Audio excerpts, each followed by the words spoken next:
man slips in yellow and blue PJs to remind him every night and morning of what could have been. This individual man and boy has spent his entire life steeped in the history of the borderlands, and of course all things common riding.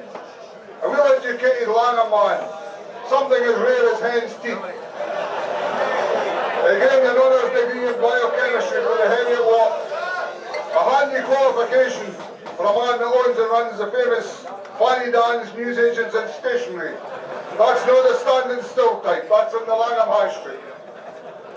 Why I'm Cornet in that vintage year 1984, sharing a glorious, some would say priceless, year with Lorraine Master of Ceremonies and one of Billy's great friends, ex-Cornet Ian Moose Nicol. Billy shared the honour of being a Langham Cornet with his brother, who was Cornet in 1950, and his nephew, Andrew Elliott, was to carry the Langham standard in 2012. What a fantastic family record, and evidence of just how the young family are respected and supported in the Muckle Town. There is little that this famous man of the Langham has not had a hand in. We're all the better for his love and passion for our customs, history and traditions. He's been past president twice with the Langham Cornets Association, past president twice with the Castle Crane Club. He's been the Langham Corn Riding Committee for more than 25 years. He's been the Castle Craig's fair crier. He's directed and is a director of the McClue Centre. He's president of Langham Sings. He performs in the Langham Amateur Operatic and Dramatic Society, and he's a founder member of the Will H. Ogilvie Memorial Trust. I reckon he's got time to the end. He's a Burns man, a reciter, a singer. I'm not giving you away. And a member of their clubs and organisations that you can shake a sticker.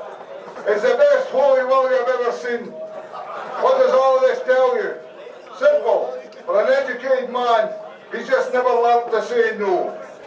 Thankfully to the benefit of all of us here today. And in child's voice by our then provost and ex-acting fitter Kenny McCartney, Billy Young, accompanied by his wife Liz, was your chief guest at Hawick Common Riding in 2006, supporting Cornet Craig and his last Nicole Baxter, and acting fitter and mother Terry and Margaret Scott. I can think of no one better to propose the toast to our common riding. Ladies and gentlemen, ex-Langham Cornet, Billy Young.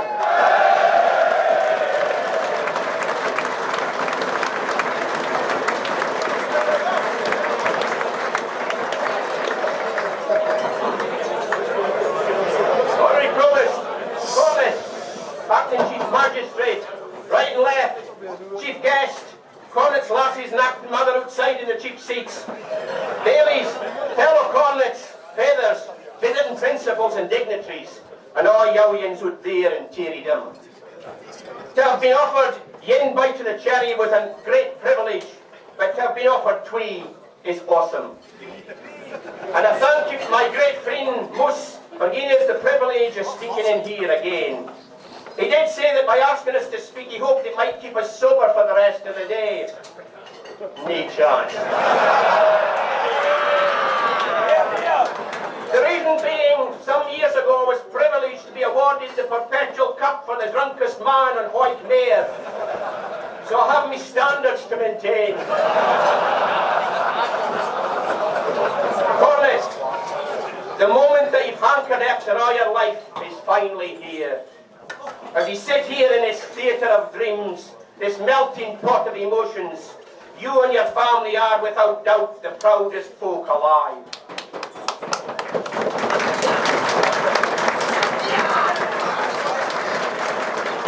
There will be many other highlights in what I hope will be a long, happy and fruitful life. But nought will ever add a candle to this. For this, my lad, is holy ground, and better felt than telled.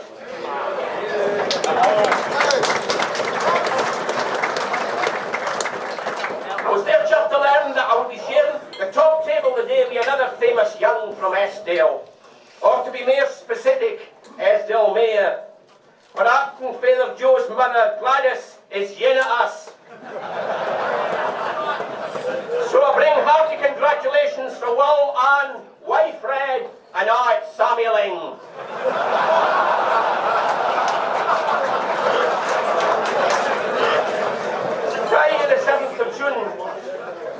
soon in history as the best day in Theresa May's life.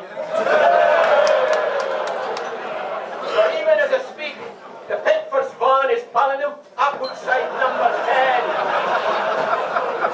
To add insult to injury, she's just had to endure another hellish visit from Ronald and the rest of the terrible trumps. But to youngins here in Hawick, this is the best day out anywhere this side of paradise. And the day in the year, the yin day in the year, when white folk, the world hour, dance Jens Mayer to the beat of a single drum. There are millions of folk out there that would compress their own heads in a folding chair, or even chew their own leg off to have what he have here. The gift belongs to you by right and lot, and it's most definitely not for sale.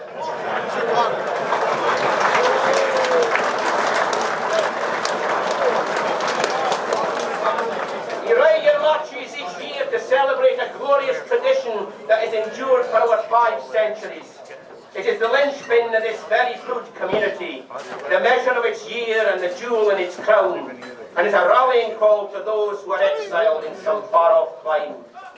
For there will be many at this time who will dream in their mind's eye of being back here in the only place they will ever call home, with the folk that ken the best and love the most. To paraphrase the late great Willie Ogilvy, who is 150 years young this day, it's the shrine where their hearts keep returning, wherever their feet may be led. All their love on this altar lies burning, all their song wreaths around it are spread. In times of desperation, the dream of Sion Hawick and the common riding again has been a beacon of hope to many. When Bert Scott was caught pinching scraps of meat in a Japanese prisoner of war camp in World War II, and was tied to a stake under a blazing sun for 4 hellish days without food or water, it was his desperate love for Hawick and the common riding that gave him the will to fight on and achieve his dream of carrying the banner blue, which he did in 1947.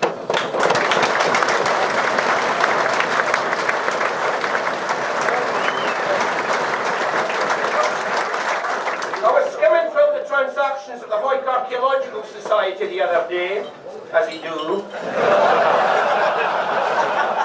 when I came across an interesting fact. In May 1514, only 8 months after Flodden's bloody field, one of Thomas Lord Dacre's raiding parties for the English side, with the help of them devious bloody Armstrongs for the debatable land. Sorry, Bernie. Burned and destroyed every township in Eskdale, including Lanham. This beggars the question, where the hell were Yowians when Ushians needed your help?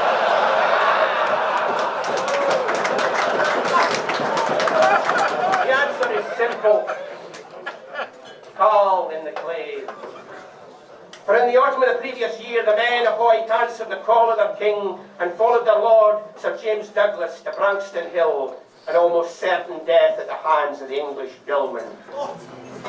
The raiding party that trashed Lanham the year after was almost certainly the same raiding party that met its match at Horns Hole when the brave Callants of Hawick routed them and took their colour.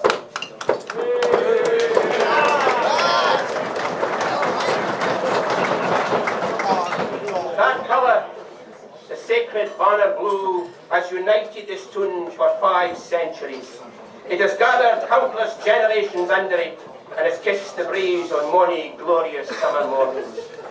Cornet, you are a spiritual descendant of those brave boys and the last link in a golden chain that unites Hawick as it was with Hawick as it is and ever will be. So carry that banner with pride and dignity.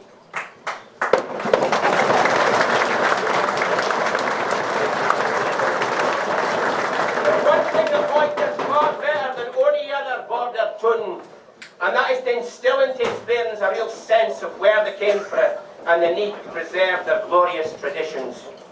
If anybody is stupid enough to say that the bairns of Hawick are not as motivated as they were, I would politely suggest that they get themselves along to the 15-14 concert next year and be totally blown away by the immense talent those bairns have and how determined they are to play their part in maintaining support.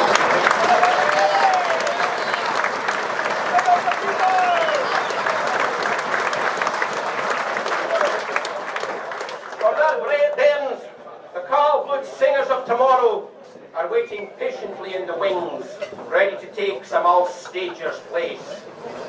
Here on his feet.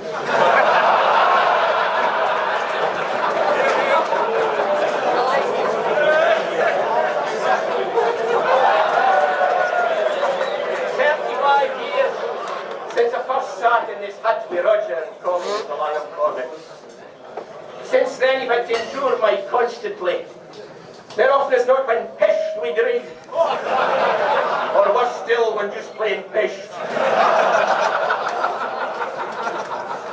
I took away only 3 things from a year as Cornet. I hope that you, Connor, and every other border principal will take away the same 2 things. Because believe me, they're worth more than all the gold in Christendom. One is golden memories, the other is great and lifelong friendships.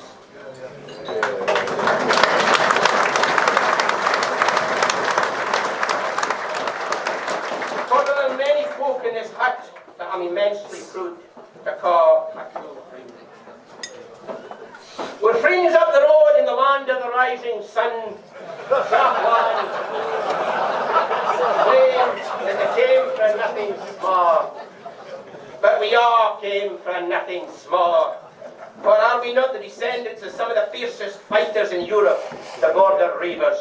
So when you leave this hut today, with the fire burning bright in your bellies, I charge you all to down out and shake loose the border again.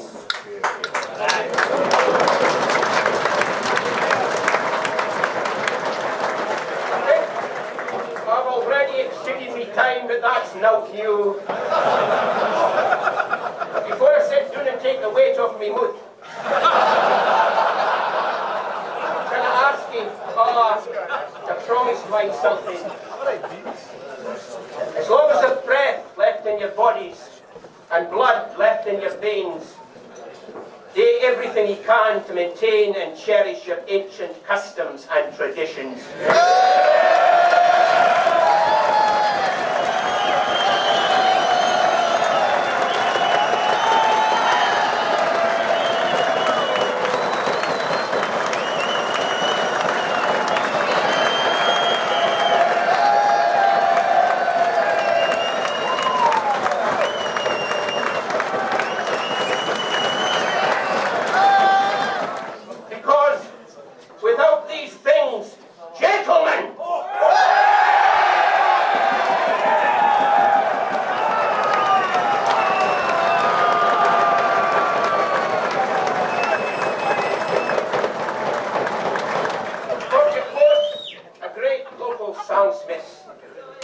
This is your land. It is your right to live in peace or ride by night. For they may come and they may try, but he will aye defend until he die.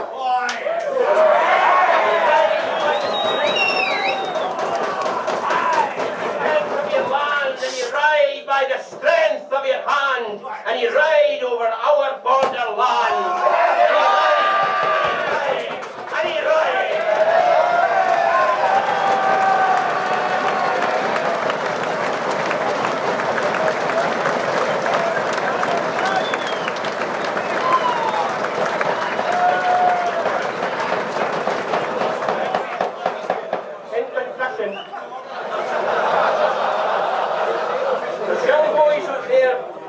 Today, who will, I'm sure, harbour a very special dream. They could do an awful lot worse than fix their gaze on this man and decide what they could achieve. Then take that dream and hold it tight and run with it with other might. Cornet, to quote Mr. Kipling, the maker of exceedingly good cake. Today, he filled the unforgiving minute with 60 seconds worth of distance run. Now yours is the earth, and everything that's in it, and which is more, you are a man, my son. Connor, Danut, and say before your mercy very clear, and continue to live the dream. To the rest of ye, in here in that seething mass of humanity, I charge ye to Danut for here, and glory in its sublime majesty. Gentlemen, ask ye to rise if ye can, the toast is joyful